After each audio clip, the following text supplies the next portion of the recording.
Hello friends, welcome back to Poongudis channel. இன்றைக்கி நாம் அரிநெல்லின்னு சொல்லக்கூடிய இந்த சின்ன நெல்லிக்காயில் ஊறுகாய் எப்படி செய்யலாங்கிறத பார்க்கலாம். இந்த ஊறுகாய் செய்கிறதுக்கு 1 டீஸ்பூன் கடுகு, 1/2 டீஸ்பூன் வெந்தயம் ரெண்டையும் வெறுஞ்சட்டியில் நல்லா கடுகு பொரிஞ்சு வர்ற வரைக்கும் வறுத்து இதை நல்லா ஆற வச்சுட்டு அதுக்கப்புறம் நம்ம பவுட்ரு பண்ணிக்கலாம்.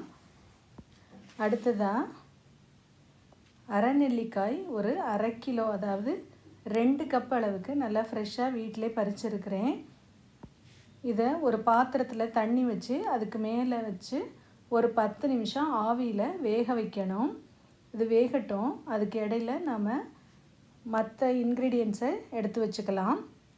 நல்லெண்ணெய் ஒரு 1/2 கப்பு, கடுகு 1/2 டீஸ்பூன், உளுந்தம்பருப்பு 1/2 டீஸ்பூன், பெருங்காயத்தூள் 1/4 டீஸ்பூன், மஞ்சள் தூள் 1/2 டீஸ்பூன், மிளகாய் பொடி 1/2 teaspoon, Kashmiri red chilli powder 1 teaspoon, உப்பு 1/2 டீஸ்பூன்.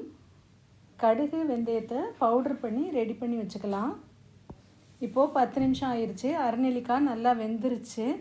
அடுப்பை ஆஃப் பண்ணிவிட்டு அதை எடுத்துக்கலாம். இந்த மாதிரி கையில் ப்ரெஸ் பண்ணி பார்த்தீங்கன்னா வெந்துருச்சா இல்லையாங்கிறது உங்களுக்கு நல்லா தெரியும். அடுத்ததாக ஒரு ஃப்ரை பேனை அடுப்பில் வச்சு 1/2 கப் நல்லெண்ணெயை நல்லா சூடு பண்ணிக்கோங்க. அதில் கடுகு உளுந்தம்பருப்பை பொரிய விடுங்க. கடுகு உளுந்தம்பருப்பு நல்லா பொரிஞ்சதும் பெருங்காயத்தூளை போட்டுட்டு அடுப்பை ஆஃப் பண்ணிடுங்க. அடுத்து நம்ம எடுத்து வச்சுருக்கிற எல்லா பொடியையும் சேர்த்துக்கலாம். சேர்த்து நல்லா மிக்ஸ் பண்ணி விடுங்க. கண்டிப்பாக அடுப்பை ஆஃப் பண்ணிவிட்டு தான் இந்த பொடியெல்லாம் சேர்க்கணும், இல்லைன்னா ரொம்ப கருகிடும் மசாலா பவுட்ரு. இப்போ பவுட்ரு பண்ணி வச்சுருக்கிற கடுகு வெந்தயத்தையும் இதில் சேர்த்துடலாம். சேர்த்து நல்லா மிக்ஸ் பண்ணி விடுங்க.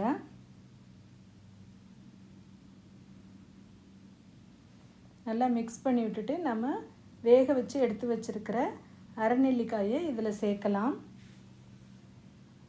சேர்த்துட்டு அடுப்பை ஆன் பண்ணிக்கலாம். ஆனால் கண்டிப்பாக சிம்மில் வச்சுக்கோங்க, ரொம்ப வேக விடாதீங்க, அடிப்பிடிக்கும். சிம்மில் வச்சுட்டு அப்படியே கிளறிட்டே இருங்க. இதில் இருக்கிற ஈரச்சத்து தண்ணி எல்லாமே கம்ப்ளீட்டாக வற்றணும். அப்போ தான் உங்களுக்கு ஊறுகாய் கெடாமல் இருக்கும். நல்லா சிம்மில் வச்சுட்டு ஒரு 10 மினிட்ஸ் கிளறிட்டே இருக்கணும். அடி பிடிக்காமல் ஒரு கரண்டியை வச்சு நல்லா கிளறிட்டே இருங்க. 10 மினிட்ஸ்க்கு அப்புறம் பார்த்தீங்கன்னா இதில் உள்ள தண்ணி எல்லாம் கம்ப்ளீட்டாக வற்றிடும். வற்றிட்டு இதை போல் எண்ணெய் நல்லா பிரிஞ்சு வரும். இதை போல் எண்ணெய் பிரிஞ்சு வரும்போது நம்ம அடுப்பை ஆஃப் பண்ணிவிட்டு நல்லா ஆற வச்சு அதை கிளாஸ் ஜாரில் மாற்றி ரெஃப்ரிஜிரேட் பண்ணி வச்சுக்கிட்டோன்னா நல்லா 1 மாதம் வரைக்கும் யூஸ் பண்ணலாம். இந்த நெல்லிக்காய் ஊறுகாய் செய்கிற வீடியோ பிடிச்சிருந்ததுன்னா லைக் பண்ணுங்கள், உங்கள் ஃப்ரெண்ட்ஸ் கூட ஷேர் பண்ணுங்கள். இது வரைக்கும் பூங்குடிஸ் சேனலுக்கு சப்ஸ்கிரைப் பண்ணாதவங்க சப்ஸ்கிரைப் பண்ணிக்கோங்க. அப்படியே பக்கத்தில் உள்ள பெல் ஐக்கானை கிளிக் பண்ணிக்கோங்க. அப்போ தான் நான் அடுத்தடுத்து போஸ்ட் பண்ணுற வீடியோஸோட நோட்டிஃபிகேஷன்ஸ் உங்களுக்கு உடனே வரும். இன்னும் மற்ற ரெசிபீஸோட லிங்க்ஸ் எல்லாத்தையும் நான் டிஸ்கிரிப்ஷனில் ஷேர் பண்ணியிருக்கிறேன். தேங்க்யூ.